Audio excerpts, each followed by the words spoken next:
ገዳይና እጅግ በጣም አደገኛ የተባለው ቫይረስ በአንድ መርከብ ላይ መከሰቱን ሰምታችኋል ብዬ አስባለሁ። ይህንን በተመለከተ በኢሳት አዳዲስ መረጃዎች እየወጡ ይገኛሉ። የዓለም የጤና ድርጅትም ስጋቱ እንዲሁም ደግሞ ባለሙያዎች ጭምር ማለት ነው ስጋታቸውን እየገለጹ ይገኛሉ። የብልጽግናው የምርጫ ተወዳዳሪ ካሙዙ ካሳ በድጋሚ በደረቅ ቼክ ወንጀል ተጠረጠረ። የፖሊስ ማዘዣ ቢወጣበትም እስካሁን ድረስ በቁጥጥር ስር አለመዋሉ አነጋጋሪ ሆኗል።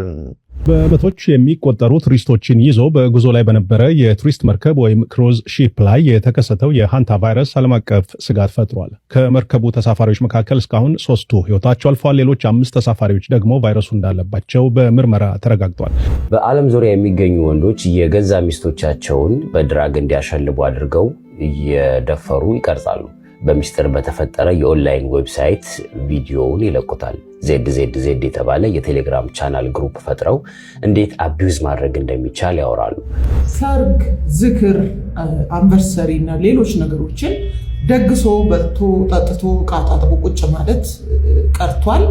ይህንን ካላደረጋችሁ እስከ 50 ሺህ ብር በሚደርስ የገንዘብ መቀጮ ልትቀጡ ትችላላችሁ።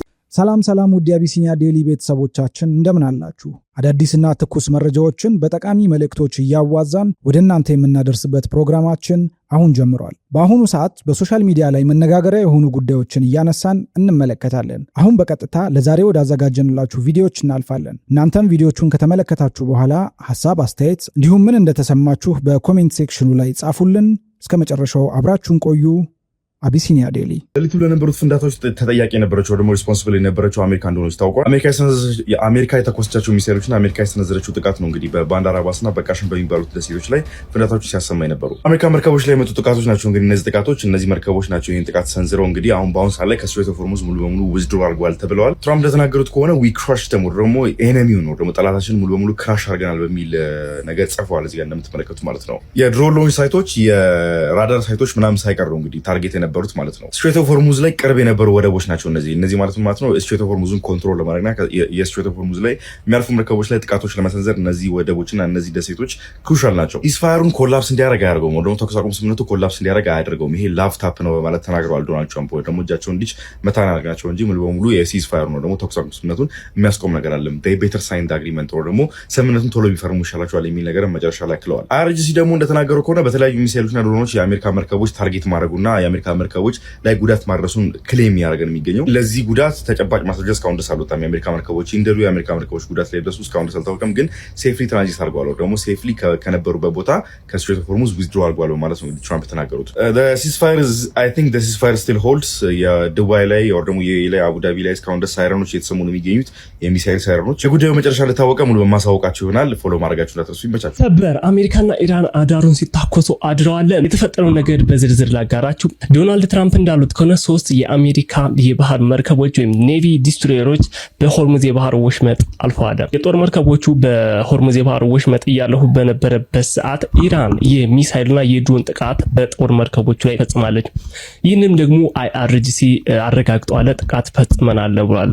ይህንን ተከትሎ ታዲያ ዶናልድ ትራምፕ መጠነኛ የሆነ እርምጃ ወስደናል ብለዋል። በኢራን የባንዳር አባስ ወደብና በቀሽም ደሴት ላይ እንግዲህ ጥቃት እንደተፈጸመ አረጋግጠዋል።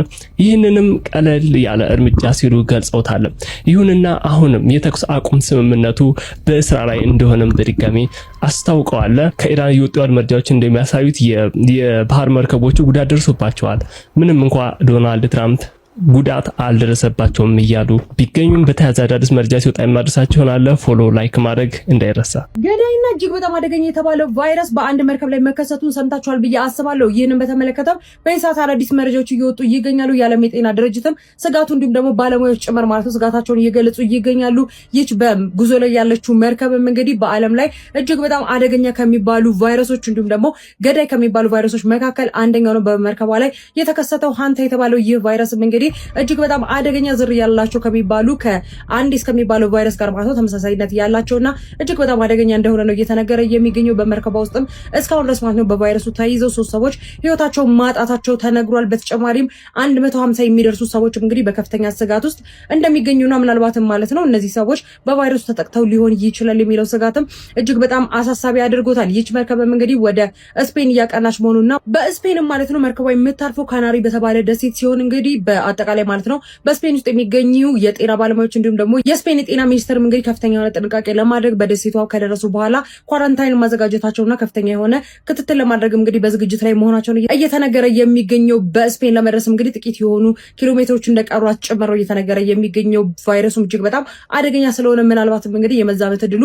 ከፍተኛ ነው። ከሰው ወደ ሰው በቀላሉ የሚተላለፍ ቫይረስ እንደሆነ ነው እየተነገረ የሚገኘው። በዚህ ጉዳይ ተጨማሪ መረጃዎችን የማገኝ ከሆነ አጋራቸዋለሁ። በመቶዎች የሚቆጠሩ ቱሪስቶችን ይዞ በጉዞ ላይ በነበረ የቱሪስት መርከብ ወይም ክሩዝ ሺፕ ላይ የተከሰተው የሃንታ ቫይረስ ዓለም አቀፍ ስጋት ፈጥሯል። ከመርከቡ ተሳፋሪዎች መካከል እስካሁን 3ቱ ህይወታቸው አልፏል። ሌሎች 5 ተሳፋሪዎች ደግሞ ቫይረሱ እንዳለባቸው በምርመራ ተረጋግጧል።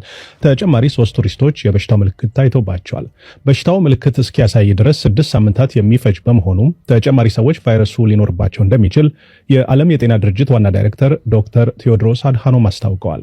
ዶክተር ቴዎድሮስ አክለውም ሁኔታው እንደ ኮሮና ቫይረስ የሚያሰጋ አይደለም ብለዋል። ምክንያቱም ይሄኛው ቫይረስ አብዛኛውን ጊዜ ከአይጥ ወደ ሰው የሚተላለፍ ቢሆንም በቀላሉ ከሰው ወደ ሰው የሚተላለፍ አይደለምና ከወር በፊት መነሻውን ከአርጀንቲና ያደረገውና ንብረትነቱ የኔዘርላንድስ ኩባንያ የሆነው የቱሪስቶች መርከብ በቫይረሱ መጠቃቱ ከታወቀ በኋላ አገራት የጥንቃቄ እርምጃ መውሰድ ጀምረዋል።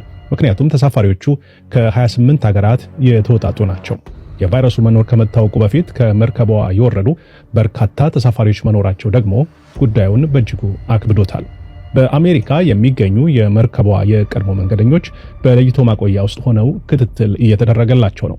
በኔዘርላንድስ ደግሞ አንዲት የኬኤልኤም አየር መንገድ የበረራ አስተናጋጅ ከሟቾቹ መካከል ከአንደኛዋ ጋር ንክኪ ነበራት በሚል ተጠርጥራ ሆስፒታል ገብታለች።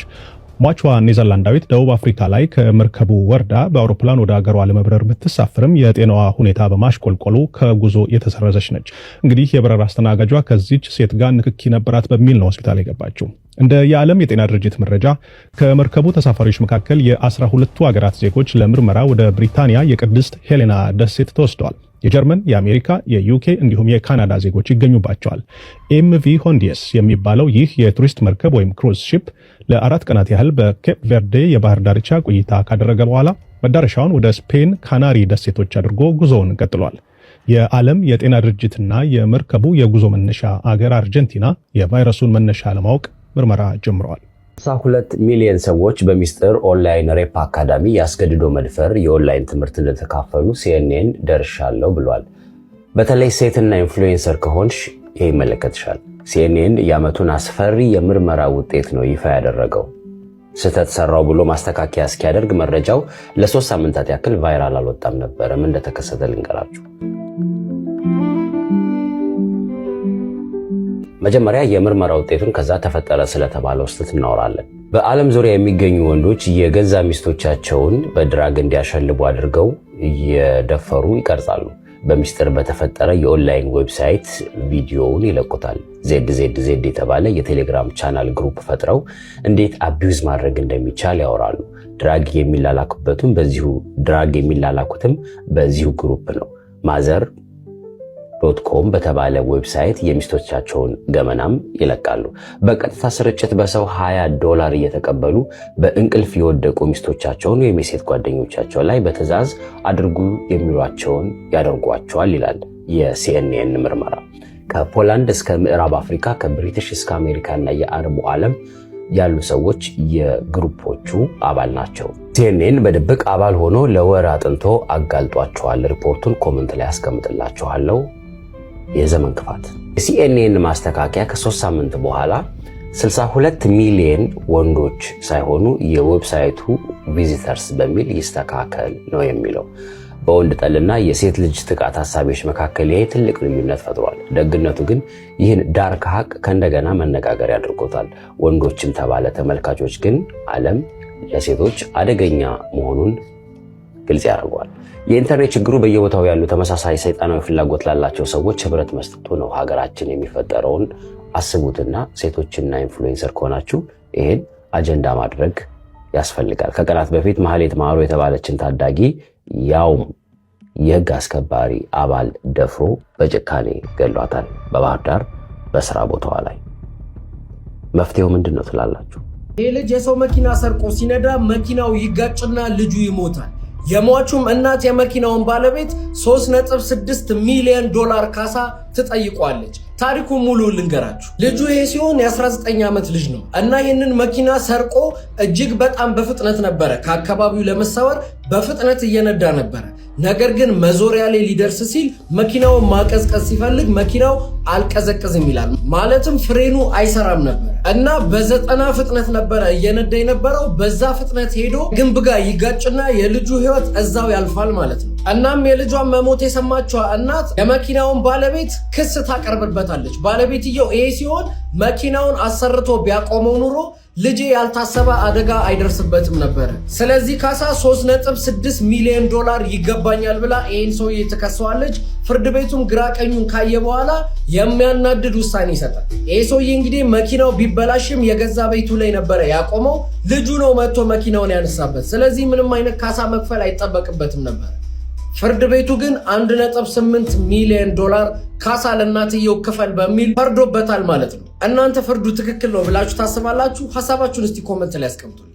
በ15 ቀን ውስጥ ብቻ ለሁለተኛ ጊዜ የእስራኤል ወታደሮች በክርስትና እምነት ላይ ወንጀል ፈጽመዋል። የመጀመሪያው ከላይ የምታዩት የተፈጸመው የዛሬ 15 ቀን ነበረ። ማለትም በአፕሪል 19 አንድ የእስራኤል ወታደር በደቡባዊ ሊባኖስ ኦፐሬሽን ላይ በነበሩበት ጊዜ የክርስቶስን ምስል በመዶሻ በምታዩት መልኩ እስማሽ ሲያደርግና ሲደረምሰው የሚያሳይ ምስል ይለቃል። ታዲያ በወቅቱ በመላ ዓለም በሚገኙ ክርስቲያኖች ዘንድ ቁጣ ተቀስቅሶ ነበር እና የእስራኤል መንግስት ማለትም ጠቅላይ ሚኒስትሩ ቤንጃሚን ኔታንያሁ በቀጥታ ወደ ሚዲያ ቀርበው ይቅርታ ከጠየቁ በኋላ ይህንን ተግባር በፈጸሙ ወታደሮች ላይ ተገቢው እርምጃ እንደሚወሰድ ቃል ገብተው ነበረ።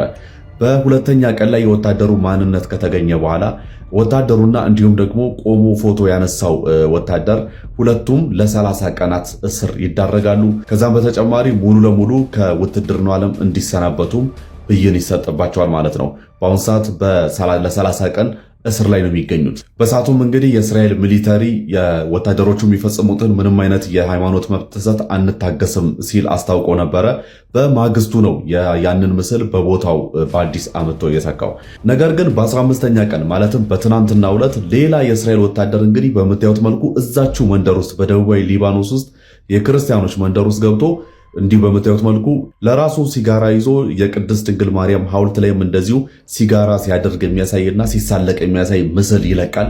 እንግዲህ አሁን ላይ ደግሞ ሌላ እንደገና ቁጣ እየተቀሰቀሰ ይገኛል። ይህም እንግዲህ የእስራኤል ወታደሮች የዲሲፕሊን ችግር እንዳለባቸው በተለይም ደግሞ ሃይማኖት ላይ በጣም ችግር እንዳለባቸው አንድ ማሳያ ተደርጎ እየተወሰደ ነው። አብዛኛው ሰው የእስራኤል ወታደር ሲባል ሁሉም አይሁድና ሁሉም የይሁዲ እምነት ተከታይ ይመስለዋል። ነገር ግን መሳዮኒክ ጂውስ የሚባሉ አሉ፣ ወይም ደግሞ የክርስትናን እምነት የሚከተሉና የክርስቶስ ተከታይ የሆኑ እዛው ወታደር ውስጥ አሉ። ከዚህም በተጨማሪ የእስልምና እምነት ተከታይ የሆኑ አረቦችም እዚሁ ወታደር ውስጥ አሉና እነዚህ የእስራኤል ወታደሮች እንግዲህ ይህንን ተግባር ሲፈጽሙ አጠገባቸው አብረው ሰርቭ የሚያደርጉ አብረው የሚያገለግሉ ወታደሮች ላይ ሳይቀር ነው ይህንን ወንጀል የሚፈጽሙት። የብልጽግናው የምርጫ ተወዳዳሪ ካሙዙ ካሳ በድጋሚ በደረቅ ቼክ ወንጀል ተጠረጠረ። የፖሊስ ማዘዣ ቢወጣበትም እስካሁን ድረስ በቁጥጥር ስር አለመዋሉ አነጋጋሪ ሆኗል። የሙዚቃ አቀናባሪውና ብልጽግና ወክሎ በአዲስ አበባ ምክር ቤት ምርጫ የሚወዳደረው ካሙዙ ካሳ ከዚህ ቀደም በደረቅ ቼክ ወንጀል ተከሶ የገደብ እስራት ቅጣት የተገበረ ባለበት ወቅት በድጋሚ በተመሳሳይ ወንጀል ጠርጥሮ የፖሊስ የመያዣ ማዘዣ እንደወጣበት ተሰምቷል። የፌዴራል ከፍተኛ ፍርድ ቤት አቶ ካሙዙ ካሳና አቶ ልዑል ሞገስ በጋራ በሚያስተዳድሩት ሻኩራ ፕሮዳክሽን ስም በጥቅምት 2015 ዓ.ም በኢትዮጵያ ንግድ ባንክ 4 ኪሎ ቅርንጫፍ በኩል ያለ በቂ ስንቅ ቼክ በመቁረጥ ወንጀል ጥፋተኛ ብሏቸዋል። ቼኩ በጥር 2016 ዓ.ም ለክፍያ ሲቀርብ በቂ ስንቅ የሌለው ተብሎ በመመለሱም በወንጀል ሕግ አንቀጽ 693 ንዑስ አንቀጽ 1 መሰረት ጥፋተኛ ተብሏል። በስክሪኑ ላይ ከኋላ የምትመለከቱት በካሙዙ ካሳ ላይ ከ1 ዓመት በፊት በማጭበርበር የተፈረደበትን የፍርድ ቤት ማስረጃ ነው። ለዚህ ወንጀልም ፍርድ ቤቱ በእያንዳንዳቸው ላይ የ5 ዓመት ጽኑ እስራትና የ10,000 ብር የገንዘብ ቅጣት ወስኖ ነበረ። ነገር ግን ተከሳሾቹ ከዚህ ቀደም የነበራቸው መልካም ባህሪና የቤተሰብ አስተዳዳሪነታቸው እንደዚሁም የመከላከያ ሰራዊት ደጋፊነታቸውን ከግምት ውስጥ በማስገባት የ5 ዓመቱ ጽኑ እስራት በ2 ዓመት የገደብ ጊዜ እንዲታለፍ ተወስኗል። ይህ የ2 ዓመት ገደብ የሚጠናቀቀው በሚቀጥለው ሰኔ ወር ላይ እንደነበር ተገልጿል። ካሙዙ በገደብ ጊዜ ውስጥ እያለ የባህሪ እረምት ያላሳየ መሆኑን የሚጠቁሙ አዳዲስ መረጃዎች ወጥተዋል። አቶ ካሙዙ ለኢትዮጵያ አየር መንገድ የ9 ሚሊዮን ብር ደረቅ ቼክ በመቁረጡም ክስ ሊመሰረትበት በዝግጅት ላይ መሆኑም ተነግሯል። በተጨማሪም በባህል ሚኒስቴር ውስጥ ለሚገኙ አንድ ከፍተኛ ባለስልጣን አማካሪ የ3 ሚሊዮን ብር ቼክ ጽፎ የሰጠ ቢሆንም የባለስልጣኗ አማካሪ ገንዘቡን ከባንክ ለማውጣት ሲሞክሩም ቼኩ በቂ ስንቅ የሌለው ሆኖ ተመልሷል። በዚህ መሰረት የባለስልጣኗ አማካሪ ባቀረቡት ክስ አቶ ካሙዙ በተገኘበት እንዲያዝ ፖሊስ የመያዣ ማዘዣ አውጥቶ ፍለጋ ላይ እንደሚገኝ እየገለጸ ይገኛል። ይህ ተደጋጋሚ የወንጀል ድርጊትና የህግ መጣስ ከአቶ ካሙዙ ከገዢው ፓርቲ ብልጽግና ጋር ባለው ቀረቤታ ዙሪያ ትችት እያስነሳ ነው። እንዲህ አይነቱን ሰው ነው እንግዲህ ለቀጣዩ ምርጫ እጩ አድርጋ ያቀረብኩ የሚለው የህዝብ ትዝብት በፓርቲው የእጩዎች ምርጫ መስፈርት ላይ ጥያቄ እያስነሳም ይገኛል። የአዲስ አበባ ብልጽግና ፓርቲ መሪ አቶ ሞገስ ባልቻም ካሙዙ ካሳን ጠርተው ለማነጋገር ብዙ ጊዜ ሞክረው እንዳልተሳካላቸው ተገልጿል። የካሙዙ ምክንያትም እኔ ከላይ ካሉት ባለስልጣናት ጋር እንጂ ከታችኞቹ ጋር አላወራም የሚል ነው። በ2016 ከሰኔ ጀምሮ በአዲስ አበባ ከተማ ተፈጻሚ የሆነ የደንብ ማስከበርን ስልጣንና ተግባር በተመለከተው የደንብ ቁጥር 167 መሰረት ከተቀመጡ ተግባራት ውስጥ ደንብ መተላለፍ ሆነው ሊያስቀጡ ከሚችሉት ውስጥ በተለይ ደግሞ ሰርግ፣ አንቨርሳሪ፣ ምርቃትና መሰል ትልልቅ ድግሶችን የሚደግሱ ሰዎችን የተመለከተ ነው። አንድ ሰው እንደነኛ አይነት ልዩና ወቅታዊ የሆኑ ድግሶችን ከደገሰ በኋላ ያንን ድግስ ያካሄደበትን ቦታ እስከ ቦታውን ብቻ ሳይሆን እስከ 5 ሜትር ርቀት ድረስ በንጋታው ወይም ወዲያው ድግሱ እንዳበቃ የማጽዳት ግዴታ ተጥሎበታል። ዝክር ከሆነን እንደዚሁ ማለት ነው። ለምሳሌ አንድ ሰው ሰርግ ደግሶ አንቨርሰሪ፣ ሌሎች ምርቃትና መሰል ድግሶችን ደግሶ አካባቢውን ሳያጸዳ ቢቀር በ50 ሺህ ብር የገንዘብ መቀጮ፣ እንዲሁም ደግሞ ዝክር አይነት ከእምነት ጋር የተገናኙ ደግሞ ድግሶችን ደግሶ ቦታውን ለማጽዳት እስከ 20 ሺህ ብር እንደሚያስቀጣ ተመልክቷል ማለት ነው። ስለሆነም አሁን የምትደግሱ ሰዎች ድግሱ ሲጠናቀቅ ዕቃ ታጥቦ ወደ ቤት መግባት ብቻ ሳይሆን አካባቢን ማጽዳት በአስገዳጅነት ተቀምጧል። ያን ለማድረግ በደንብ መተላለፍ እንግዲህ እስከ 50 ሺህ ብር ሊያስቀጣችሁ ይችላል። እሸቱ ጉዳይ ላንሳላችሁ። እሸቱ ሊታሰብ ነው። በባምቢ ጉዳይ ብላችሁ እንዳታስብ፣ ባምቢ ከሰሰችው ብላችሁም እንዳታስብ፣ የባምቢ ደጋፊዎች ከሰሱትን ብላችሁ እንዳታስብ። እሸቱን ሊከስ ያለው የኢትዮጵያ አርቲፊሻል ኢንተለጀንስ ነው። ኢንስቲትዩቱ ህጋዊ እውቅና ካላቸው ተቋማት ውጪ ማንኛውም ግለሰብም ሆነ ድርጅት በሰው ሰራሽ አስተውሎት ኤአይ ዙሪያ ስልጠና መስጠት በጥብቅ የተከለከለ መሆኑን አስታወቀ። የኢንስቲትዩት ኮሚኒኬሽን ጉዳዮች ዳይሬክተር አቶ ተስፋዬ ዘውዴ እንደገለጹት እስካሁን ድረስ ለማንኛውም የግል ተቋምም ሆነ ግለሰብ የማሰልጠን ፈቃድ አልሰጠንም። ይህንን መመሪያ ጥሶ ስልጠና ሲሰጥ የተገኘ አካል በአዋጅ በተደነገገው መሰረት ህጋዊ ቅጣት እንደሚጠብቀው አሳስበዋል። አዋጅ ቁጥሩ 510/2014 በተሰጠው ስልጣን መሰረት በዘርፉ የማህበረሰቡን የማስተማርና ምቹ ምህዳር የመፍጠር ተልዕኮ ኢንስቲትዩቱ ብቻ ነው። ይሁን እንጂ ከሚቀጥለው ዓመት ጀምሮ ስልጠናው በዩኒቨርሲቲ ደረጃ መስጠት እንደሚጀምር ዳይሬክተሩ ፍንጭ ሰጥተዋል። ተቋማዊ ፈቃድ ሳይኖራቸው የሀገሪቱን የኤአይ ፖሊሲና ስትራቴጂ ሳይረዱ የሚደረጉ የማሰልጠን ሙከራዎችን ከእውቅና ውጭ መሆናቸውን ገልጸዋል።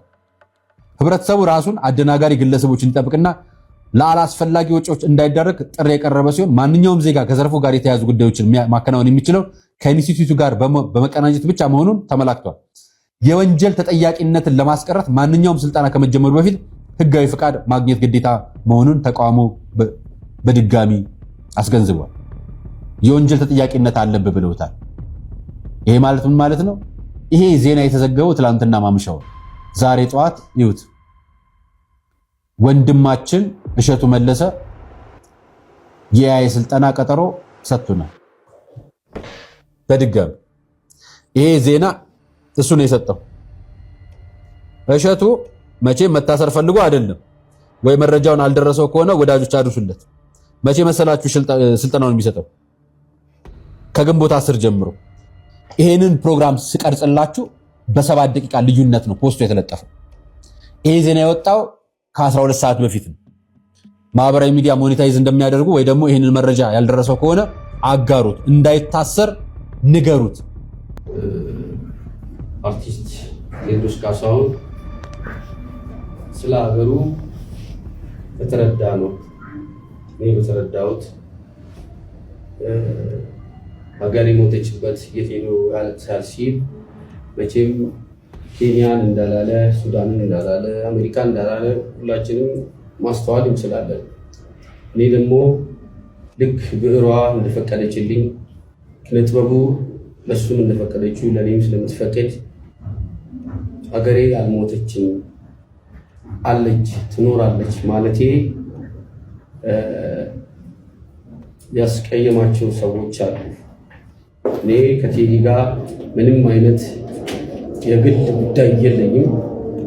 እንደ ማንኛውም ኢትዮጵያዊ በጣም ማድንቀው ወደው በሙያዊ ችሎታው በጣም ማድንቀው ሰው ነኝ። ባለፈው ካሴቱ ግን ሀሳቡን አልተጋራሁትም። ሀሳቤን ገልጫለሁ። ሀገሬ እንዳልሞተች እንዳለች። ምክንያቱም ሀገር ወደፊት ናት፣ ወደኋላ አይደለች። ያንድም ሰው ሳትሆን የብዙሃኑ ነች። ስለዚህ ስለ ሀገር፣ ስለ ቤት ፋሚሊ እንደሚያለቅስ ሁሉ እኔም ለሀገሬ አለሁልሽ አልሞትሽም አልኩኝ። ሞታለሽ ላለው ሰንበዲ ማለት ነው። ይሄንን ከምንም ከዘር ጉዳይ ከፖለቲካ ጉዳይ የኢትዮጵያ ሕዝብ ኦር ህዝቤ ይሄንን እንዳዛ እንዳይመለከተው በትህትና መግለጽ ፈልጋለሁ። ይሄንን ነው ለማለት ፈልጋለሁ። ሀገሪቷ ያላት ሁሉም አይነት ወታደር ነበር እዛ ቦታ ላይ። ፌደራል ፖሊስ ነበረ፣ አዲስ አበባ ፖሊስ ነበር፣ ኦሮሚያ ፖሊስ ነበር፣ መከላከያ ነበር። ሁሉም ትጥቁን ይዞ ዙሪያውን ከቦ ቆመዋል። በደንብ አስታውሳለሁ። እና ሆስፒታሉ በር ላይ የነበሩ ለሱ ቅርብ የሚባሉ ሰዎች ናቸው፣ ያለቅሳሉ። እኔ ወደ ውስጥም አልገባሁም፣ ተመለስኩኝ። በቃ ማለት ያው ውስጥሽ የሚነግርሽ ነገር አለ። አንዳንድ ነገሮችን ለራስሽ ትመልሻለሽ። ከዛ እንግዱን በረንዳ ላይ ምን እንደተፈጠረ ንገረኝ፣ ቦታው ላይ ደረስከው አንተ ነው፣ ምን ብሎሃል ምናምን ስለው ተወኝ፣ እኔ በዚህ ሰዓት ምን እናገራለሁ ብሎ ያው እሱም ሀዘን ላይ ነበር፣ እያለቀሰ ነበር። ትቼው ሄድኩኝ። ከዛ እኔ ባለቤቱ ግዴታ መምጣት ስላለባት ወደ ቤት ተመለስኩ። እሺ፣ ወደ ቤት ተመለስኩ። የነዳኝ አዎ፣ እሺ።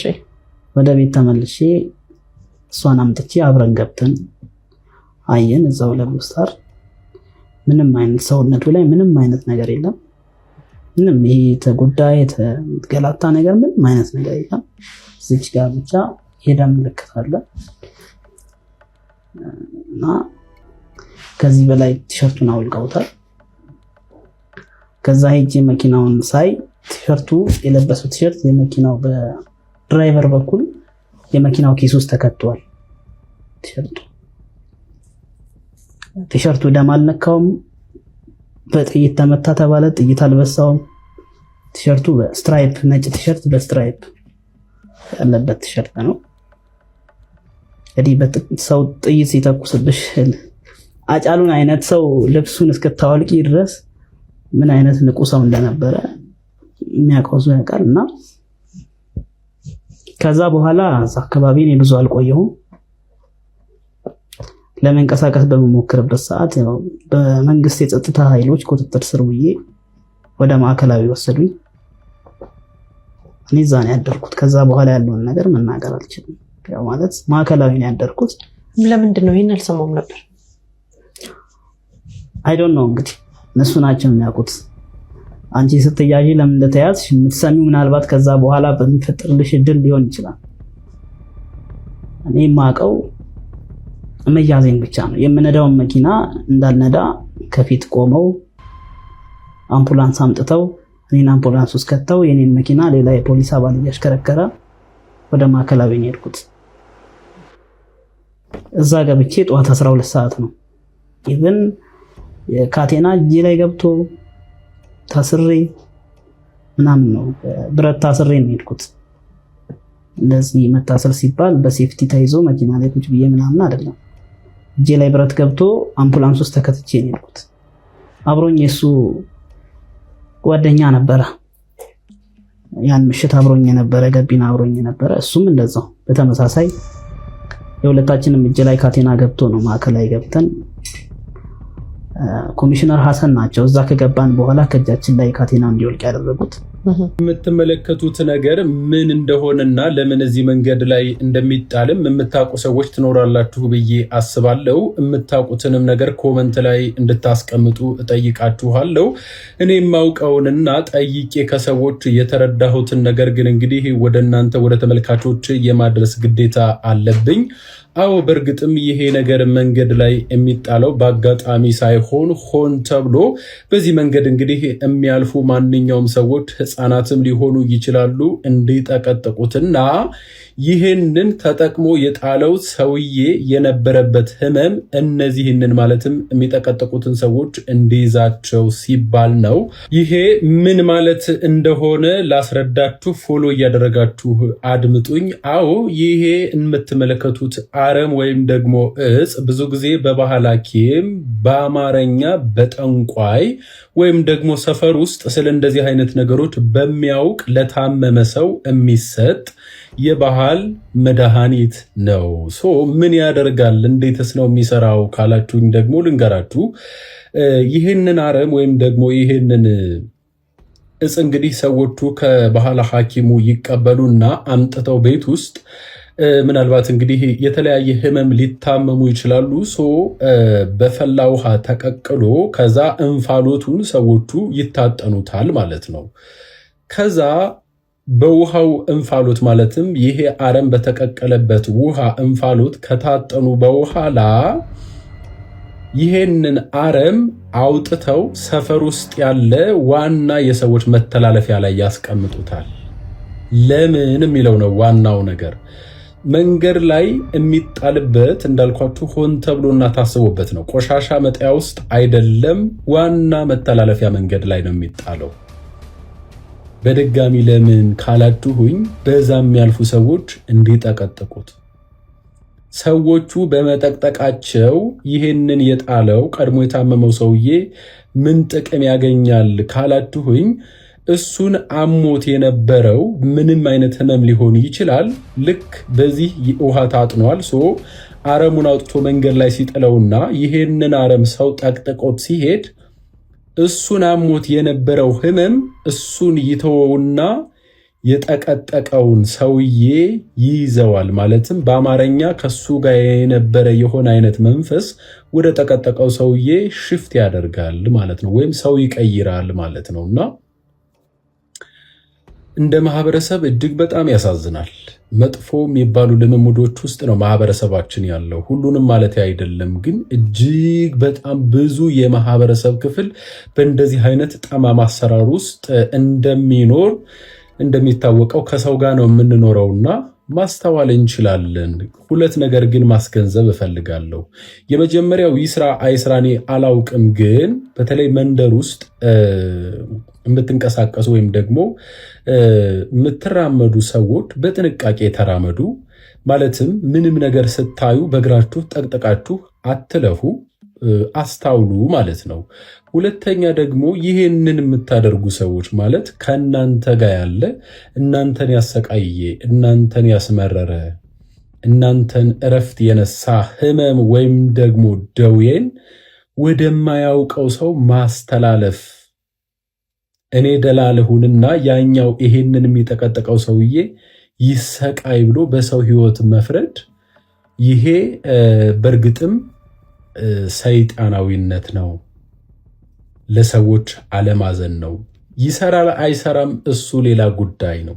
ባይሰራ እንኳን ይሄንን እንደሚያደርጉት ሰዎች እሳቤ ከሆነ የሆነ ሰው ጠቅጥቆት ሂዷል ማለት ታሟል ማለት ነው ያ ሰው።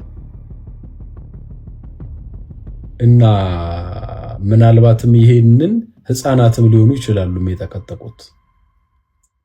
ማንኛውም የማህበረሰብ ክፍል ሊጠቀጥቀው ይችላል። ምክንያቱም መሀል ኮበል ላይ ነው እንደምትመለከቱት የሚደረገውና ይሄ ከምን አንጻር እንደሚታይና በምን እንደሚዳኝ እንደ ማህበረሰብ የጎደለ የሞራል ክፍል አለ። በምን እንደሚሞላ ያሽንቁር አይዶኖ ምንም ምን የማውቀው ነገር የለም። እጅግ በጣም ገርሞኝ ነው። በዚህ ጉዳይ ግን ያላችሁን ሐሳብ አስተያየት ላይ ኮመንት ላይ አስቀምጡልኝ።